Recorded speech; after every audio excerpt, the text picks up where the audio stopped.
Olá, sou Marta Bistene, psicopedagoga e especialista em educação especial. Hoje nós vamos tratar aqui, nós vamos ter na verdade, uma série de encontros sobre alfabetização de autistas.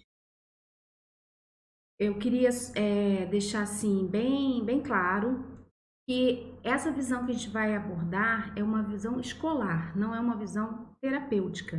Então, é a alfabetização dentro da escola, né? O processo mesmo de escolarização do autista. Quais são as nossas maiores dificuldades, aquilo que a gente tem que observar quando recebe um aluno autista, o ambiente, né, que a gente tem que formar, que a gente tem que estar estruturando para que a gente possa trazer essa criança e ser bem sucedido na questão da alfabetização dessa criança. Hoje é um dos maiores desafios das escolas, né, a inclusão dos alunos autistas. Então, eu gosto de ressaltar que a minha abordagem, quando eu falo, quando eu trago as informações, são informações dentro da escola, né, não um ambiente terapêutico, tá?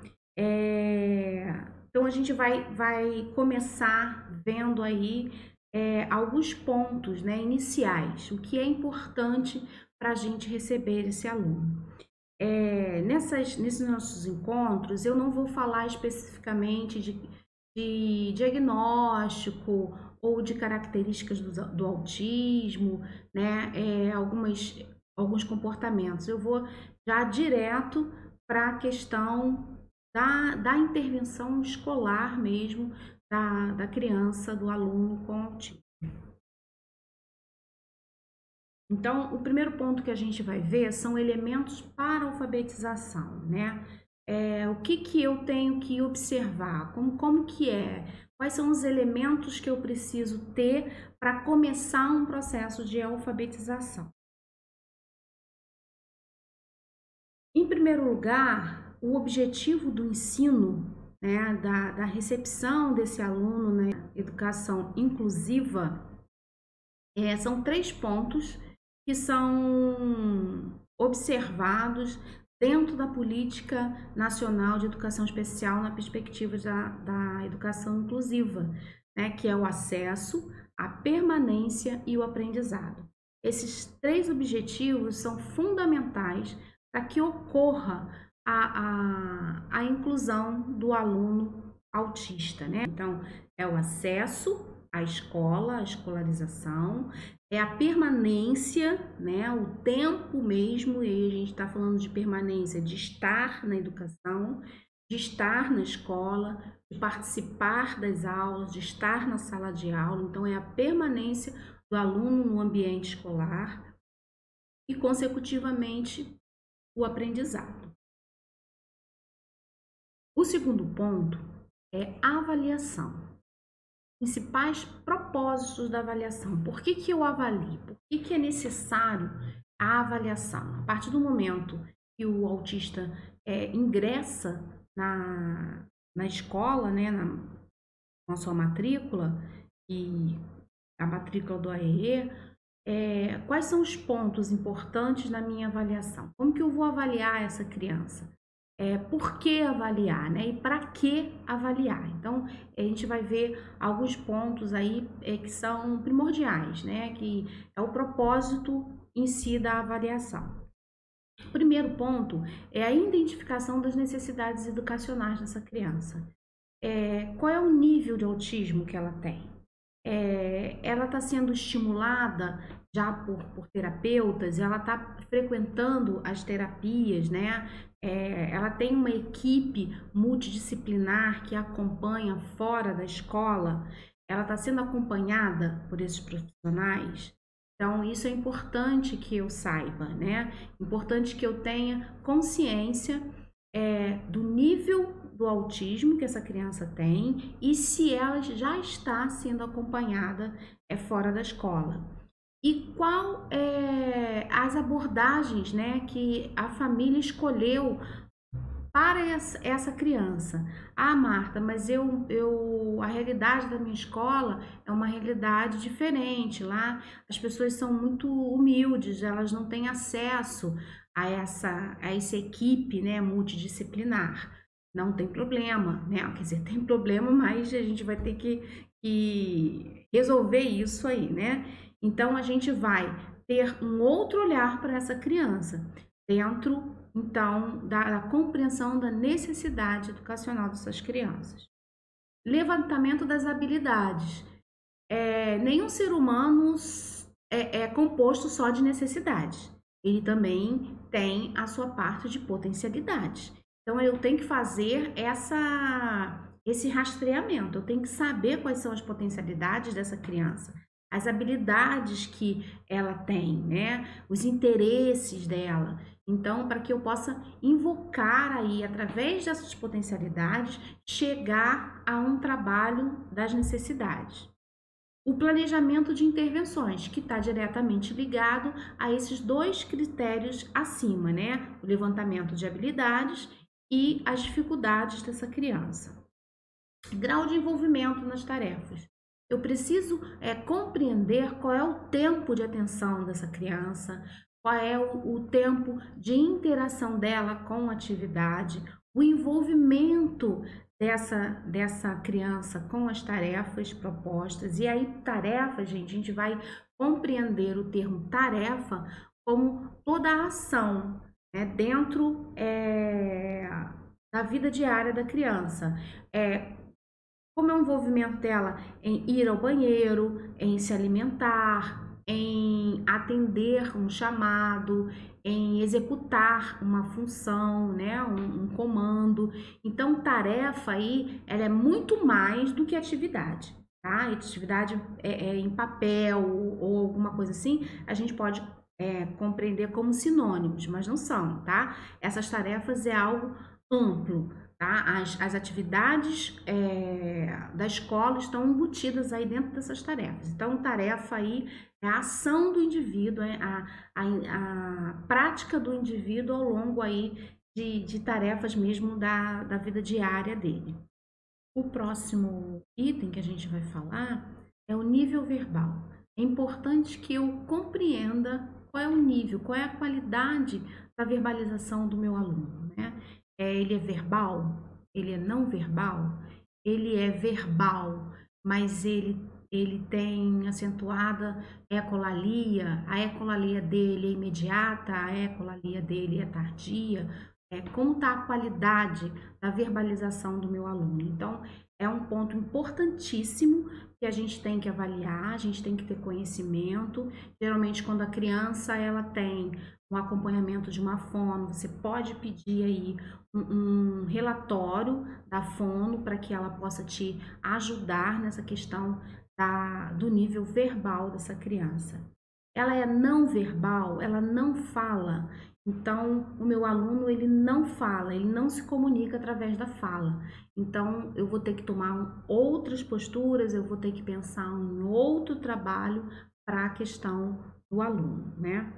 O aluno não verbal, ele não se alfabetiza?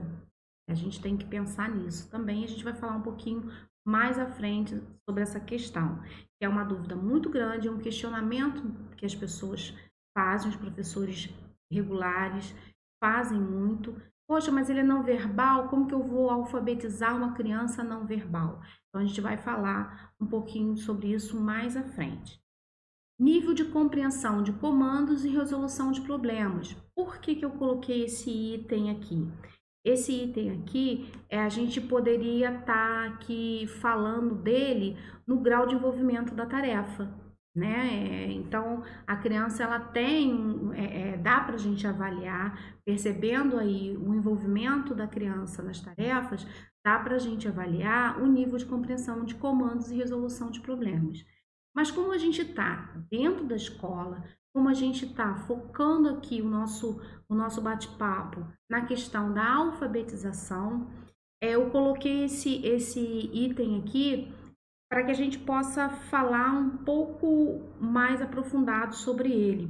e com um enfoque aqui então já voltado para as atividades mesmo escolares, né? Como é que é a compreensão de comandos dentro da estrutura de atividades escolar? Ele compreende o que está escrito, né? O que eu quero daquela tarefa, né? Ele tem resolução ele pode não compreender o enunciado da tarefa, mas ele é uma criança observadora, ele observou lá o coleguinha fazendo e está fazendo também. Ele tem esse processo aí maduro já de resolução de problemas.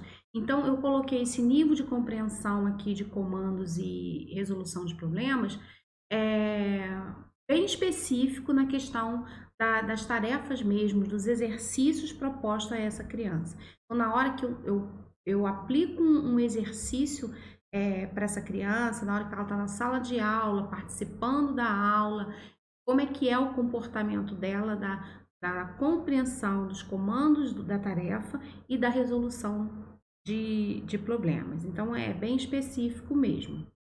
Autonomia. Essa criança tem autonomia? Ela vai ao banheiro sozinha? Ela precisa de um mediador? Ela precisa de um cuidador? Ela come sozinha? Ela sabe a hora de beber água? Ou você vai ter que estar orientando essa criança para que ela tenha aí um horário de beber água? Você oferecer essa água? Já houve casos de crianças que não pediam água, então a gente tinha que colocar lá de 3 em 3 horas, de 2 em 2 horas, como é o período mais curto, dependendo do calor, dependendo, a gente reduzia, né? Tinha uma nutricionista que acompanhava, assim, que nos ajudava nessa questão de tempo, de oferecimento de água para essa criança, né? Ou então a mãe também nos fornecia a informação, olha, ele não pede água, de meia em meia hora eu dou um dedinho de água para ele, de 20 em 20 minutos eu dou um golinho de água para ele. Então a gente tem essa observação aí também da questão de autonomia, né? Porque a gente precisa ter o conhecimento do grau de autonomia da criança para ver quais intervenções que a gente vai estar praticando com essa criança. A interação social, qual é o nível de interação social dessa criança? Eu preciso saber. A interação social ela está diretamente ligada também à fala, né? A criança que ela verbaliza, ela tem mais possibilidades de interação social do que aquela que não verbaliza, que não tem nenhum outro meio de comunicação alternativo ainda, né? Então, eu preciso saber o nível de interação dessa criança, para que eu possa estabelecer um ambiente que eu consiga resolver o problema de interação social. Como que eu vou trabalhar essa dificuldade dessa criança em pequenos e grandes grupos, né? Que geralmente os grupos escolares. Uma observação que eu gosto de fazer sempre é que, independente de qualquer coisa, a gente tem que estar bem atento que cada indivíduo ele é único, né? A gente já tem essa ideia, esse conceito dentro da educação. Isso não foge aos autistas. Então, apesar de toda a característica autística que a gente possa encontrar nos nossos alunos, a gente tem que respeitar a personalidade da criança, né, os gostos dessa criança, o comportamento natural do ser humano, né, da pessoa que ele é. De repente, ele pode não apresentar uma característica acentuada do autismo, mas ele não gostar muito de música ou ele não gostar de correr. Há crianças típicas que a gente tem que também estar observando essas coisas. Então, a gente tem muito cuidado da gente separar o que são características autísticas, o que eu vou precisar ter as intervenções e o que eu tenho que respeitar dentro dos limites daquela pessoa, da personalidade daquela pessoa. Então, a gente tem que ter esse cuidado. Imediatamente, os professores regulares, eles se incomodam muito com a estereotipia das crianças, né? A movimentação repetitiva, ou então o barulho repetitivo, né? As estereotipias, né? dos autistas. Mas a gente tem que ter muito cuidado com as estereotipias, porque dentro da escola, né, quando a gente está num ambiente terapêutico, a gente tem intervenções próprias. Quando nós estamos dentro das escolas, né, dentro do processo escolar, muitas vezes os professores não têm conhecimento de práticas que devam ser empregadas dependendo do comportamento desse aluno.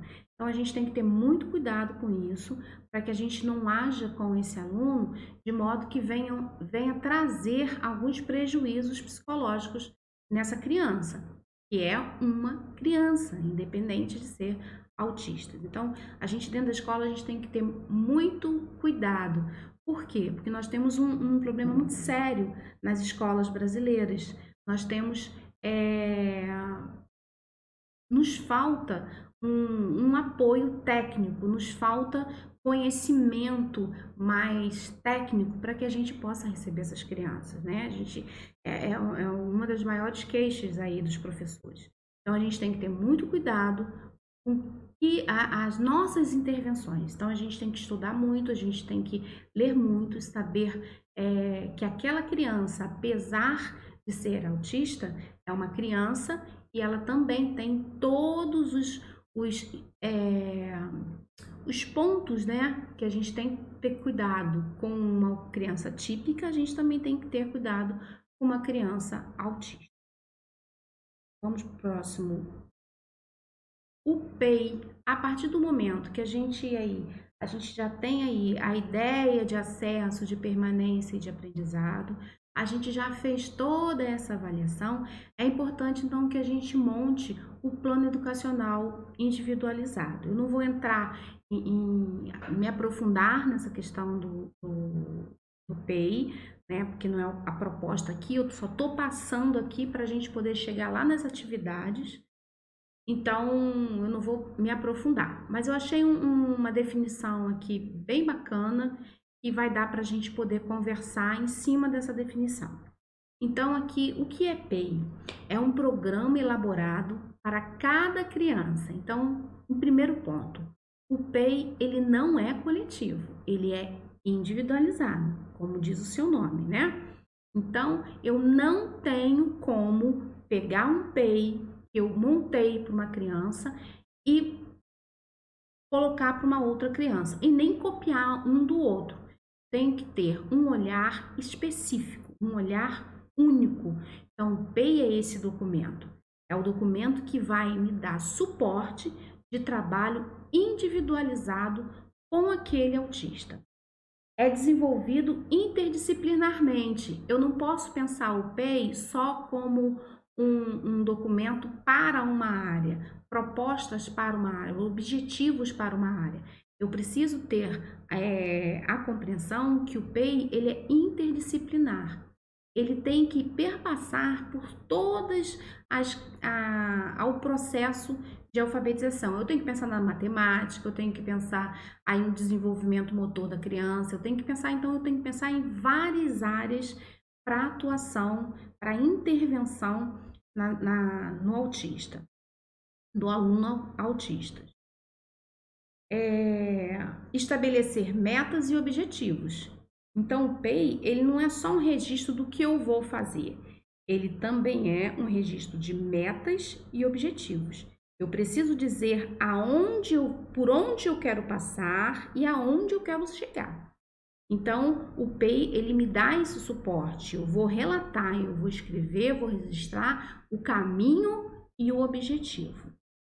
Delinear serviços especiais necessários.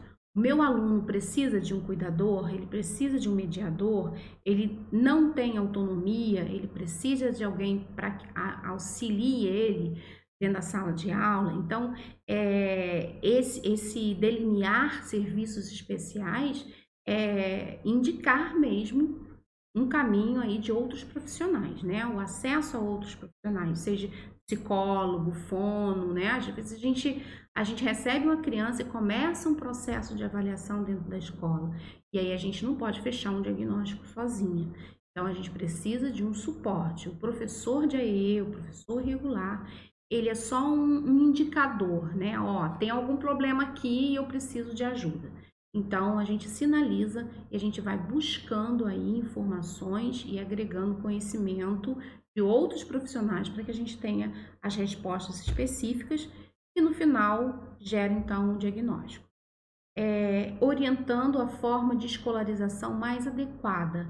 Então, eu vou através do PEI, eu vou estabelecer, o meu aluno precisa de um currículo funcional, o meu aluno precisa só de algumas adaptações no currículo regular, o que eu vou trabalhar do currículo regular com o meu aluno, quais são as competências que ele tem que eu possa estar agregando aí algumas flexibilizações ou adaptações, adequações.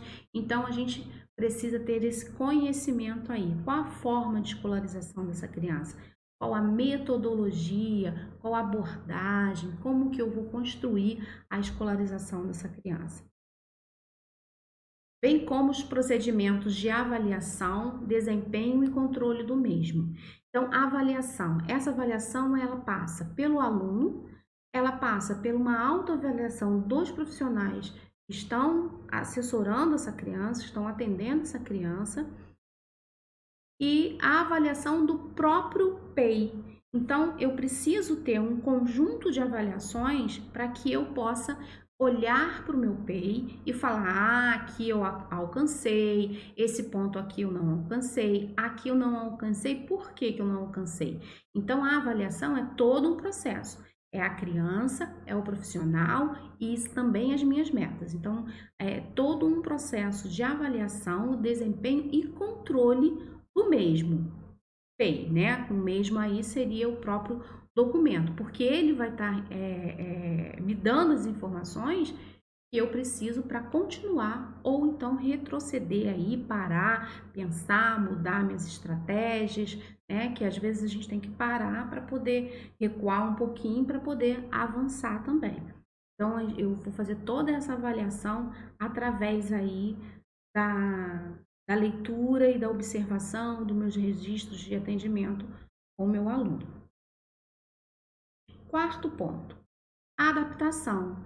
Então eu já passei aí pelos esses 3 passos que nós já conversamos e agora eu já sei quem é. O meu aluno já está dentro da escola, eu já conheço o meu aluno, eu já montei o PEI, agora eu vou passar para a adaptação. A adaptação eu não vou também entrar profundamente. Nós temos um outro vídeo que fala só de adaptação e aí eu vou colocar o link para vocês acessarem então o vídeo que fala só de adaptação. E aí vocês vão ter informações mais profundas sobre a adaptação. Então, a adaptação é o ajuste razoável do planejamento e intervenções às necessidades do aluno, considerando suas potencialidades, interesses e conteúdos. Aqui eu vou chamar a atenção só para a questão da razoável. Por que razoável, Marta? A legislação ela traz essa palavra, né, razoável para a gente poder ter a noção de que as minhas adaptações ela tem que ser as necessárias, absolutamente necessárias. Eu não posso empobrecer o conteúdo, eu não posso, como que eu vou dizer assim, trazer para aquele aluno aquele ambiente de mimimi, de coisinhas, de coitadinho. Não, eu tenho que ter a consciência que o meu aluno precisa de adaptações razoáveis para ser um aluno, uma pessoa autônoma. Esse é o objetivo da educação especial, né? Que a gente proporcione para o aluno adaptações que vai impulsionar ele para frente. Então, as minhas adaptações, elas têm que ser razoáveis, elas têm que ser dentro da necessidade desse aluno. Eu nunca posso pensar em minimizar um conteúdo ou empobrecer o aprendizado desse aluno porque ele é um aluno autista. Não, eu tenho que dar a ele suporte necessário para que ele avance e tenha um processo aí de equidade com os alunos do ensino regular.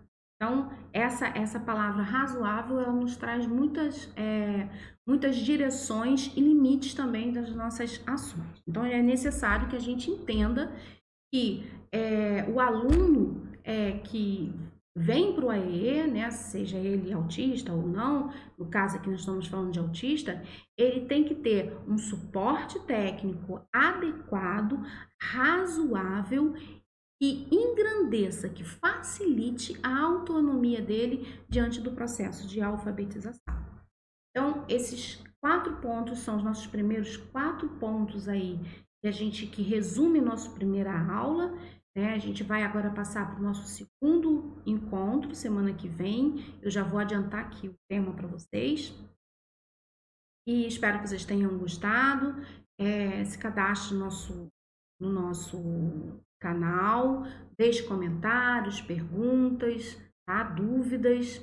E espero que vocês tenham gostado da nosso primeiro encontro, nossa primeira aula, vamos dizer assim, ok? E na próxima aula, então, nós vamos falar do ambiente alfabetizador. Que ambiente é esse? Como que eu vou construir um ambiente alfabetizador com tantos limites com tantas observações que nós tivemos que fazer, tantas avaliações, as dificuldades, as potencialidades dessa criança, as adaptações, como que eu vou construir um ambiente que facilite, né, que a gente consiga alfabetizar o nosso aluno autista.